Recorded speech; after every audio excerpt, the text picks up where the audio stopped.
జాతీయ పార్టీ అంటేనే కొంత ప్రజాస్వామ్యం ఎక్కువగా ఉంటుంది. అందులో కాంగ్రెస్ పార్టీ అంటేనే చాలా పెద్ద ప్రజాస్వామ్యం గల పార్టీగా చెప్తూ ఉంటారు. కింది స్థాయి కార్యకర్తలు సైతం పిసిసి అధ్యక్షునే కాదు, ఒకవేళ అదే పార్టీ కనుక అధికారంలో ఉంటే ముఖ్యమంత్రిని సైతం ప్రశ్నించేటువంటి ఆ స్వేచ్ఛ ఆ ప్రజాస్వామ్య పార్టీలో ఉంటుంది.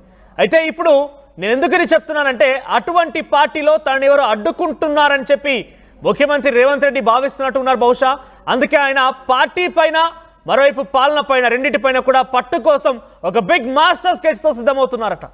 తనని పని చేయనివ్వని నేతలే టార్గెట్గా అడుగులు వేస్తున్నారట.